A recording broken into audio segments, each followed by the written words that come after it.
এবার শেষ খেলা দেখাবে ইরান। যুদ্ধ যে শুধু গোলা বারুদ দিয়ে হয় না, বুদ্ধি দিয়েও শত্রুপক্ষকে ঘায়েল করতে হয় তা কিন্তু এবার দেখিয়ে দিল ইরান। ইরানের মাটির নিচে বা বাংকারে এমন সব মিসাইল বা অস্ত্র আছে যা আপনারা কোনোদিনও কল্পনা করতে পারবেন না, কিন্তু ইরান সেই সব অস্ত্রকে এক পাশে রেখে এক অভিনব বুদ্ধি দিয়ে খেলতেছে। এখন ইরান কিভাবে আমেরিকা এবং ইসরায়েল সহ অন্যান্য আরব দেশের ভাগ্য নিয়ে খেলতেছে চলুন একবার দেখে আসি। তবে তার আগে একটু জানা দরকার কিভাবে আমেরিকা এবং ইসরায়েল খামেনিকে হত্যা করেছিল। ইসরায়েল ও আমেরিকা সার্বক্ষণিক খামেনিকে ট্র্যাক করে আসতেছিল। খামেনি তেহরানের বেতে রেহাবারি থেকে সবসময় তার সকল কার্যক্রমগুলি পরিচালনা করে আসছিল এবং সে বেতে রেহাবারির আন্ডারগ্রাউন্ডে একটি বাংকার তৈরি করে রাখা হয়েছিল খামেনির নিরাপত্তা দেওয়ার জন্য। মূল ভবন থেকে আন্ডারগ্রাউন্ডে যেতে প্রায় 5 মিনিটের মতো সময় লাগতো এবং এটা অনেক গভীর ছিল। আর যার কারণে এই যে বাংকার এই মাটির এত নিচে, সেই জায়গায় ইউএসএ অথবা ইসরায়েলের আক্রমণ করা বেশ কঠিন ছিল।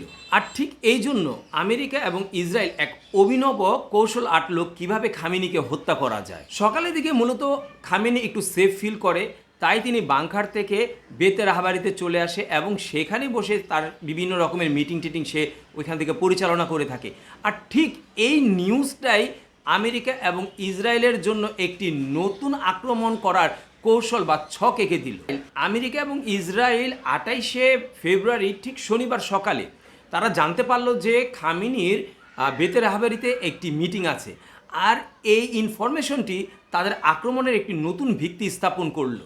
আক্রমণের কিছুদিন আগে আমেরিকা ইরানের দৃষ্টিকে অন্যদিকে সরানোর জন্য ইসরায়েলের ওভারটাতে প্রায় 11টি ফাইটার প্লেন পাঠায়, যাতে ইরান বুঝতে পারে যে ওইখান থেকে হয়তো বা ইরানের দিকে কোনো একটা আক্রমণ আসতে যাচ্ছে, এবং এই বিষয়টি তারা ইচ্ছাকৃতভাবে লিক করে দেয়। এমনকি সন্দেহ এড়াতে এটাও দেখানো হয় যে ইসরায়েলের জেনারেল মিলিটারি হেডকোয়ার্টারে না থেকে তিনি একটি সাধারণ ডিনার পার্টিতে যোগদান করে, যাতে ইরানের কোনো প্রকার সন্দেহ না হয় যে খামেনির উপরে অ্যাটাকের যে বিশাল পরিকল্পনা করছে ইসরায়েল এবং আমেরিকা। ঠিক তার পরের দিন যখন খামেনির উপর অ্যাটাক হবে, ঠিক সেদিন ইসরায়েল তার জেট প্লেন দিয়ে ইরানের এয়ার ডিফেন্সকে ধ্বংস করে দেয়।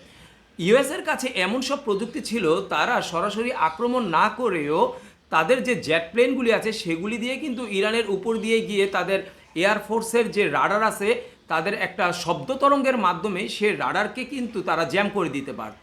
অথবা ইউএসের কাছে এমন সব অত্যাধুনিক জেট প্লেন আছে যে প্লেনগুলি ফলস প্লেন তৈরি করে শত্রুদের যে আক্রমণ সেটাকে বিভ্রান্তিতে ফেলতে পারত, কিন্তু তারা এটা না করে সরাসরি ইরানের এয়ারবেজের উপরে হামলা চালায় এবং পরবর্তীতে তারা সরাসরি খামেনির যে কম্পাউন্ড আছে তার উপরে প্রায় 30টি বোম নিক্ষেপ করে এবং সাথে সাথে সেখানে খামেনি এবং তার সাথে কিছু গুরুত্বপূর্ণ ব্যক্তিবর্গ নিহত হয়। ইসরায়েল এবং আমেরিকা ভেবেছিল এবার খেলা শেষ ইরানের, কিন্তু আয়াতুল্লাহ আল খামেনি এমন এক ব্যক্তি, সে আগে থেকে সকল প্ল্যান খুব সূক্ষ্মভাবে করে রেখেছিল। তিনি তার প্রত্যেকটা অ্যাটাকিং যে সোর্সগুলি আছে সেই জায়গায় আগে থেকে নির্দেশনা দিয়ে দিয়েছিল, যাতে করে আয়াতুল্লাহ আল খামেনি না থাকলেও যাতে তারা তাদের নিজেদের স্বকীয়তায় তারা নিজেদের মতো করে আক্রমণ চালাতে পারে, এবং সেটাই কিন্তু হয়েছে। এদিকে ইরান চিন্তা করলো যে আমরা অস্ত্র দিয়ে নয়, অস্ত্রের পাশাপাশি কিছু বুদ্ধি দিয়ে খেলবো। এজন্য ইরান চিন্তা করলো যে আমরা আমাদের যুদ্ধ খরচ কমাবো, অন্যদিকে ইসরায়েল এবং ইউএসের যুদ্ধ খরচ বাড়িয়ে দিব। এটা তাদের একটা যুদ্ধের কিন্তু বেশ ভালো একটি কৌশল। তাই তারা কি করলো, তারা মিসাইলের পাশাপাশি ড্রোন হামলা শুরু করলো। আর ইরানের এইসব ড্রোন তৈরি করতে প্রায় 30,000 ইউএস ডলার লেগেছিল। আর এই 30,000 ইউএস ডলারের ড্রোন দিয়ে যখন ইসরায়েল এবং আমেরিকার বিভিন্ন ঘাঁটিতে হামলা চালাচ্ছিল, আর সে হামলা ঠেকানোর জন্য ইসরায়েল এবং আমেরিকা লক্ষ লক্ষ ডলারের যে আকাশ প্রতিরক্ষা ব্যবস্থা আছে বা যে মিসাইলগুলি দিয়ে তারা সাধারণত আকাশ প্রতিরক্ষা করে থাকে সেগুলি খরচ করতে লাগলো। এদিকে ইরানের খরচ কমে যুদ্ধ করছে, আর অন্যদিকে তাদের খরচ দিন দিন বেড়েই যাচ্ছে, যেটা কিনা ইসরায়েল এবং আমেরিকার উপরে একটি আর্থিক চাপেরও সৃষ্টি করছে। এদিকে ইরান সে যুদ্ধের পাশাপাশি আরেকটা টেকনিক্যাল খেলা খেললো। তারা চিন্তা করলো যুদ্ধ করলে হবে না, যুদ্ধ মানে হচ্ছে বুদ্ধিরও খেলা, তাই তারা বুদ্ধিও অ্যাপ্লাই করতে লাগলো। সেটা হচ্ছে বিশ্বের প্রায় 20% অপরিশোধিত তেল এবং উল্লেখযোগ্য পরিমাণে তরল গ্যাস, যেটাকে আমরা এলএনজি বলি, সেই গ্যাস এবং তেল যে সমুদ্র প্রণালী দিয়ে বিশ্ব বাজারে যেত, সে প্রণালীটিকে বলা হয় হরমুজ প্রণালী, সেটাকে তারা ব্লক করে দিল। তারা বলল এই পথ দিয়ে আর কোনো তেলবাহী জাহাজ বা গ্যাস যেতে পারবে না, গেলে সেটাকে তারা ব্লাস্ট করে দিবে। প্রতিদিন 21 মিলিয়ন ব্যারেলের মতো তেল এবং গ্যাস সৌদি আরব, ইরাক, ইরান, কুয়েত, কাতার সহ আরও যে আরবিয়ান দেশগুলি এই তেল এবং গ্যাস উৎপাদন করত, তাদের সমগ্র তেলটা এবং গ্যাসটা ঠিক এই পথ দিয়েই বিশ্ববাজারে যেত। আর এই পথটাকে যখন ইরান বন্ধ করে দিল, বিশেষজ্ঞদের মতে এই হরমুজ প্রণালী যদি আর কিছুদিন বন্ধ থাকে, তাহলে সারা বিশ্বে ব্যারেল প্রতি অপরিশোধিত তেল ও গ্যাসের দাম $150 থেকে $200 পর্যন্ত বেড়ে যেতে পারে। এবং তার এফেক্ট কিন্তু অলরেডি সারা বিশ্বে পড়া শুরু করছে। এমনকি আমি আজকে যখন ভিডিওটা বানাইতেছি, তখন আমি টেলিভিশনে দেখছিলাম যে বাংলাদেশেও এটার একটা ইম্প্যাক্ট পড়ছে। মানে যে পেট্রোল পাম্পগুলি আছে, যেখান থেকে তেল বা পেট্রোল নেয় গাড়িগুলি, সে জায়গায় বিশাল লাইন, সেখানে পেট্রোল বা তেল নেই। তো বাংলাদেশের সরকার একটা নির্দিষ্ট ছক তৈরি করে দিছে যে কোন কোন যানবাহন কিভাবে এই তেলগুলি নিবে। আপনারা হয়তো বা ভাবতে পারেন যে এই তেলের সাথে মানে গাড়ি বা এগুলির সম্পর্কটা কি। আসলে দেখেন, তেল বা গ্যাস দিয়ে কিন্তু সারা পৃথিবীর সকল যে প্রোডাকশন বা প্রোডাক্টিভিটি কাজগুলি এগুলি চলে। যেমন যাতায়াত করার জন্য আমাদের যানবাহন দরকার, তাই না? তো এই যানবাহন চলে কি দিয়ে? তেল দিয়ে।